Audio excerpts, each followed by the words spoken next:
बच्चे बहुत ही वास्तविक, बहुत अधिक व्यावहारिक होते हैं। जब तुम उन पर चीखते हो, चिल्लाते हो, क्रोधित होते हो, तो वह इसको भी स्वीकार करते हैं। बहुत बार ऐसा करने से एक सेतु तुम्हारे और उनके बीच बनता है, लेकिन ये सब प्रेम से उठना चाहिए। इसमें गिल्ट यानी अपराध भाव नहीं महसूस करना है। नहीं तो बच्चों को लगेगा कि ये अपराध भाव उनके कारण है। वह ही तुम्हें दोषी महसूस करा रहे हैं। इससे उनमें भी अपराध बोध की भावना जागृत होगी और अपराध बोध से और अपराध बोध जन्म लेता है। तो जब तुम्हें लगे कि तुम चीखना चाहते हो तो चीखो, लेकिन याद रखो कि इसे प्यार से संतुलन करना जरूरी है। फिर प्यार भी उतना ही दीवानगी से करो। जब तुम उन पर चीखते हो तो तुम्हें उनसे उसी पागलपन के साथ प्यार भी करना है। उन्हें गले लगाओ, उनके साथ नाचो। वे समझ जाएंगे उनकी माँ थोड़ी जंगली है, थोड़ी आदिम है, और वो देख सकते हैं, समझ सकते हैं कि वो उनसे प्यार करती है। इसलिए उसे चीखने का भी अधिकार है।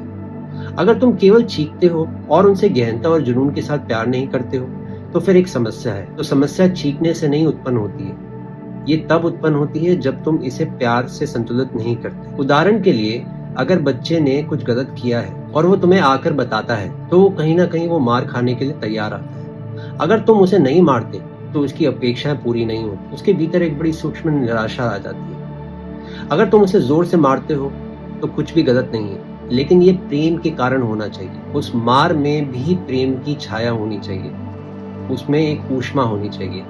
एक बच्चा कुछ करता है और तुमने अपने गुस्से को दबा दिया। ये सही क्षण था। अगर तुमने उसे मारा, उस पर चीखा, सब कुछ इस क्षण में जीवित है, लेकिन तुमने इसे दबा दिया। बाद में जब बच्चा कुछ भी नहीं कर रहा होता है, 6 घंटे बीत चुके होते हैं और वह पूरी तरह से भूल चुका होता है, तुम भूल नहीं पाते। तुमने इसे दबा रखा है। अब तुम कोई बहाना ढूंढते हो। तुमने अपना होमवर्क क्यों नहीं किया?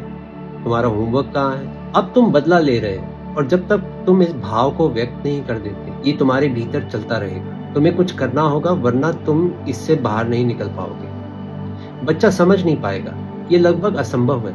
उसने कुछ भी नहीं किया है, वह इसकी अपेक्षा नहीं कर रहा था, और वह पूरी तरह से भूल चुका था कि 6 घंटे पहले क्या हुआ था। वह कभी भी कोई स्मृति इतनी लंबी नहीं रखता। फिर एक अंधविश्वास पैदा होता है, क्योंकि उसे लगता है माँ किसी तरह से उससे बिल्कुल अलग है। जब उसने कुछ गलत किया वह मुस्कुराई, और जब उसने कुछ गलत नहीं किया तो वह उसे थप्पड़ मारने या चीखने के लिए तैयार है। इसलिए उनके प्रति एक ऊष्मा और प्रेम की ऊर्जा रखो। वे तुम्हारे बच्चे हैं और तुम उनकी माँ हो। और प्यार सिर्फ मन से नहीं होता कि तुम सोचते हो कि तुम उनसे प्यार करते हो। कुछ करो, जैसे कि तुम चीखते हो। एक चीख एक शारीरिक चीज है। कभी कभी गाओ और नाचो भी, क्योंकि तुम्हारे पास इतना सुंदर बच्चा है। फिर कोई समस्या नहीं है। एक संतुलन बहुत कारगर है जब हम बच्चों को बड़ा कर रहे हैं। कभी डांट, कभी प्यार, ये दोनों तुम्हारी सहभागिता को दर्शाते हैं और बच्चों को एक सुंदर ढंग से पोषण देते हैं। प्रणाम।